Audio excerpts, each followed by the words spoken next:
Hello everyone, welcome back to my YouTube channel. तो आज की वीडियो में मैं आपको बताऊंगा कि हम लोग कैसे जावा के किसी भी प्रोग्राम को कमांड प्रॉम्प्ट और नोटपैड की मदद से रन कर सकते हैं। अगर आपके पास वीएस कोड नहीं है या आपको उसे चलाने में दिक्कतें हो रही है तो आप मेरी ये व्हाट इज वीएस कोड वाली वीडियो तो जरूर देख सकते हो। लेकिन फिर भी आपको अगर कोई प्रॉब्लम है और आप उसे नोटपैड में चलाना चाहते हो तो ये वीडियो आपके लिए बहुत हेल्पफुल होने वाली है। तो सबसे पहले मैं नोटपैड को खोल लेता हूँ। तो मैं नोटपैड प्लस प्लस का इस्तेमाल कर रहा हूँ, आप चाहो तो नोटपैड का भी इस्तेमाल कर सकते हो, दोनों में एक ही काम होता है। बस ये नोटपैड प्लस प्लस कुछ फीचर्स एक्स्ट्रा दे देता है जो कि नोटपैड में आपको शायद ना देखने को मिले। नोटपैड प्लस प्लस को डाउनलोड करना बहुत ही ज़्यादा आसान है। आपको सिंपली क्रोम पे जाना है और यहाँ पे सर्च कर देना है नोटपैड प्लस प्लस डाउनलोड,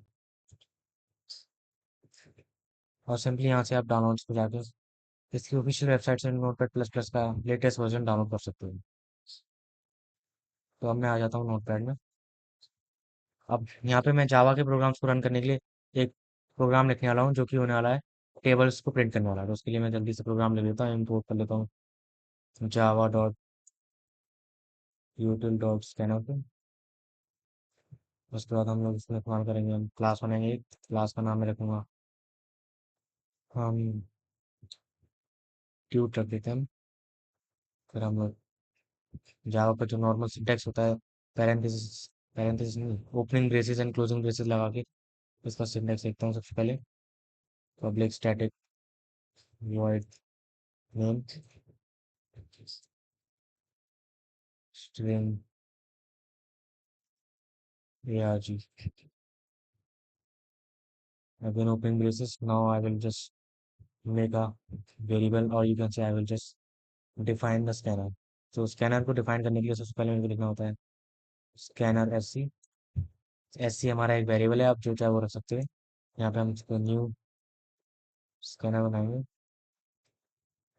ये भी हम ये इसलिए कर रहे हैं जिससे कि हमें पूरा का पूरा स्कैनर इस्तेमाल ना करना पड़े।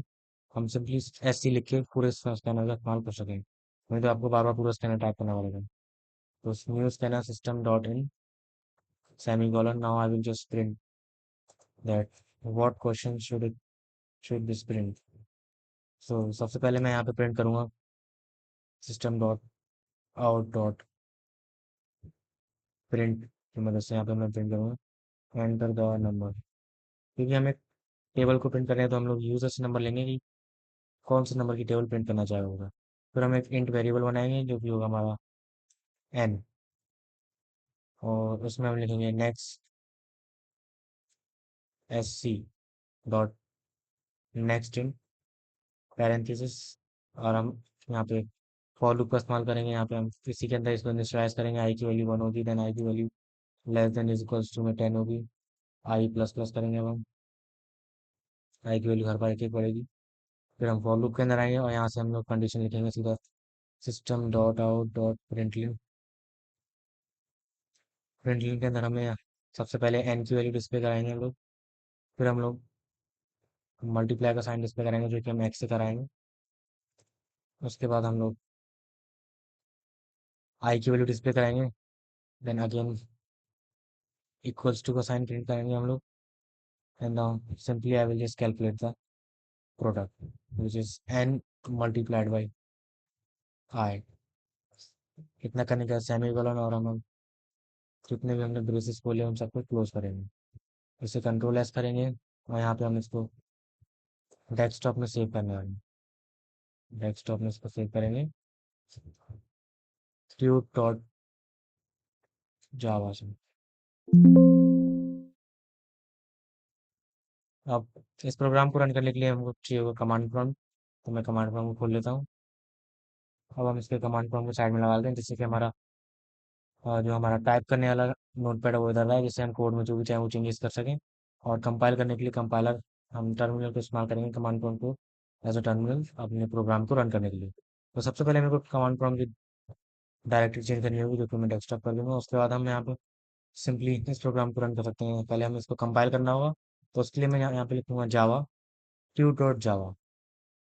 जावा सी मतलब जावा की फाइल को कंपाइल करेगा, तो जावा सी यानी कि जावा कंपाइलर, ट्यूट डॉट जावा यानी कि अपनी फाइल का नाम, और एंटर कर देंगे।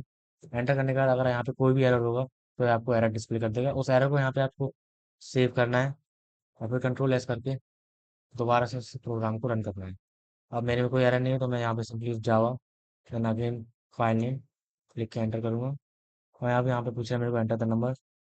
If I want to display the table of 10 then I will just input 10 and press enter key. And you can see इसने हमारा 10 का टेबल प्रिंट कर दिया है। अगर मैं सेम दोबारा रन करूँ और यहाँ पे इस बार मैं 25 का टेबल प्रिंट करूँ, 25 कर सकता हूँ। ऐसे करके आप जावा के सारे प्रोग्राम्स को रन कर सकते हो। अब मैं एक बार आपको ये पूरा का पूरा प्रोग्राम एक्सप्लेन कर देता हूँ कि इस प्रोग्राम में चल क्या रहा है। तो हम import java dot util dot scanner क्या कर रहा है, import फंक्शन की मदद से हम लोग जावा के अंदर जितने भी पैकेजेस हैं उन्हें हम इस्तेमाल कर सकते हैं इसके अंदर। तो जावा डॉट यूटिल हमारा एक तब जावा हमारा प्रोग्राम है। Dot यूटिल you can say package manager है एक, और स्कैनर हमारा पैकेज है। तो इतना लिखने से हम स्कैनर को इम्पोर्ट कर रहे हैं। क्लास बना रहे हैं, क्लास का नाम हमने ट्यूटर का। और जो सबसे इम्पोर्टेंट चीज़ है वो ये है कि क्लास का नाम और फाइल का नाम सेम होना चाहिए। ये बहुत ही ज़्यादा इंपॉर्टेंट है। फिर हम लोग ओपनिंग ब्रेसेस को लेंगे, पब्लिश स्टैटिक अपॉइंटमेंट के अंदर स्ट्रिंग एआरजी लिखना है, ये बहुत जरूरी है। अगर आप लोग ब्लू जे में कर रहे हो प्रोग्राम नोटपैड की जगह, तो आपको स्ट्रिंग एआरजी लिखने की जरूरत नहीं पड़ेगी। लेकिन आप नोटपैड का इस्तेमाल कर रहे हो इसलिए आपको स्ट्रिंग एआरजी जरूर लिखना है। अब ब्लू जे में एक फीचर होता है कि हम लोग यहाँ स्ट्रिंग एआरजी की जगह यहाँ पे हम सिंपली यहाँ पे इंट एन लेके नंबर्स को इनपुट करा सकते हैं, लेकिन इसके अंदर आप ये चीज़ नहीं कर सकते, इसलिए मैंने स्कैनर का इस्तेमाल करा। अब हम लोग स्कैनर को डिफाइन करेंगे एस सी से। Scanner S C equals to new scanner system dot in. फिर हम लोग प्रिंट करेंगे कि हमें एक तरीके से हम स्टेटमेंट प्रिंट कर रहे हैं कि हम क्या इनपुट कराना चाह रहे हैं। तो मैंने लिखा एंटर द नंबर, हमें नंबर इनपुट कराने की वजह से फिर हम लोग इंटीजर हमने वेरिएबल बनाया है, इंट वेरिएबल बनाया है। अगर आप डबल बनाओगे तो फिर आप पॉइंट में आंसर देगा ये आपको, इसलिए मैंने इंट वेरिएबल बनाया, तो इससे आसानी होगी। तो इंट एंड एन हमारा वेरिएबल का नेम है, इसमें हम S C dot next int हमारा फंक्शन होता है जो कि हमारे जितने भी इंटीजर हैं उसको रीड करेगा। अगर आप डबल का इस्तेमाल करोगे तो आपको डबल फंक्शन लगाना होगा। तो फिर ये हमें पैरेंथेसिस और सेमीकोलन लगाना मत भूलना। अगर आप ये भूल जाओगे तो कर देगा और फिर आपका प्रोग्राम छिड़ जाएगा। अब हमें टेबल्स को प्रिंट करने के लिए फॉर लूप का इस्तेमाल करेंगे। तो फॉर लूप का सिंटैक्स होता है, हमें सबसे पहले वैल्यू इनिशियलाइज करनी होती है, कंडीशन देनी होती है, फिर हमें अपडेशन देना होता है। तो वैल्यू हमारी मैंने इंट आई यहीं पे इनिशियलाइज कर दिया। आप चाहो तो इसके ऊपर इंट आई लिख के फिर आई इक्वल टू में 1 फॉर लूप में ऐसे लिख सकते हो। डायरेक्टली लिख लिया मैंने, इससे काम जल्दी हो जाता है हमारा। तो इंट आई, आई की वैल्यू होगी हमारी 1। I is less than equal to में 10 मीन्स हमारा जो आई वाला जो हमारा फॉर लूप है तो तब तक चलेगा जब तक आई की वैल्यू 10 या उससे छोटी नहीं होती। आई प्लस प्लस यानी कि आई की वैल्यू हर बार एक बार फॉर लूप चलने के बाद दोबारा आई की वैल्यू एक एक करके बढ़ेगी। अब सिस्टम डॉट आउट डॉट प्रिंटलिन के अंदर एन यानी कि हमारा जो इनपुट वेरिएबल है वो, फिर मल्टीप्लाई का साइन, जैसे आप यहाँ पे देख सकते हो, यहाँ पे इनपुट वेरिएबल लिया, फिर मल्टीप्लाई का साइन के पावर पे हमने क्रॉस लगाया। अगर आप चाहते हो कि यहाँ पे थोड़ा गैप हो तो आप ऐसे करके यहाँ पे कर सकते हो। डबल कोट्स के अंदर यहाँ पे अगर आप गैप दे दो, और मैं इसको जरा सेव करके आपको रन करके दिखा देता हूँ। अब मैं यहाँ पे दोबारा से 1 का टेबल फिल करता हूँ तो आप देख सकते हो इसमें गैप दे दिया है। ऐसे करके आप इसके अंदर गैप दे सकते हैं। अब यहाँ पे कितना भी गैप दे लो उससे कोई फर्क नहीं पड़ेगा, इसलिए आपको डबल कोट्स के अंदर गैप देना है। तो एन हमारा जो नंबर है 1 वो प्रिंट करेगा। फिर मल्टीप्लाई का साइन जो कि मैंने एक्स किया है, चाहे तो आप एस्ट्रिक का भी इस्तेमाल कर सकते हो, ये वाला साइन। लेकिन मल्टीप्लाई में एक्स का साइन मेरे को ज़्यादा अच्छा लग रहा है तो मैंने वो कर लिया। आप अपनी चॉइस के हिसाब से प्रिंट कर सकते हैं। फिर आई की वैल्यू हमने प्रिंट करी, मतलब कौन कौन सी वैल्यू आ रही है। जैसे अभी 1 थी तो 1 इंटू 1 1 प्रिंट करा, 1 इंटू 2 आई की वैल्यू 2 हो गई तो उसने 2 प्रिंट करा। फिर हमने इक्वल्स टू का साइन लगा के एन इंटू आई प्रिंट करा, यानी कि जो हमारा नंबर हमने इनपुट कराया है उसको हर बार ये आई की अपडेटेड वैल्यू से मल्टीप्लाई करेगा और उसका आंसर हम यहाँ पे स्टोर कर देगा। तो इस तरीके से हमारा पूरा प्रोग्राम चलता है। मैं आपको एक और बार इसे रन करके दिखाता हूँ। तो सबसे पहले हमें क्या करना होता है, हमें बनानी होती है जावा सी, कंपाइल करना होता है प्रोग्राम को कंपाइल करने के बाद नॉर्मल प्रोग्राम लिख के एंटर मार देंगे। अब जो नंबर आपने पूछेगा इसमें आपको लिखना है यहाँ पे कोई भी नंबर। आप चाहो तो 99 100 1000 लैख जितना चाहता लिख सकते हो। यहाँ मैं 50 लिख देता हूँ और इसने 50 का टेबल प्रिंट कर दिया। तो इसी तरीके से आप नोटपैड और कमांड प्रॉम्प्ट की मदद से जावा के किसी भी प्रोग्राम को रन कर सकते हो। अब जो चीज़ मैं बताना भूल गया हूँ या जो अभी रह रही हो वो ये है कि कमांड प्रॉम्प्ट के अंदर जावा के सारे प्रोग्राम तभी रन करेंगे जब आपने जावा को इंस्टॉल कर रखा होगा अपने पीसी में। तो ये आप चेक कर सकते हो, सीधा कमांड प्रॉम्प्ट खोलना, यहाँ आपको लिखना है जावा हाइफन या ये डैश वर्जन, जावा डैश वर्जन और एंटर कर देना।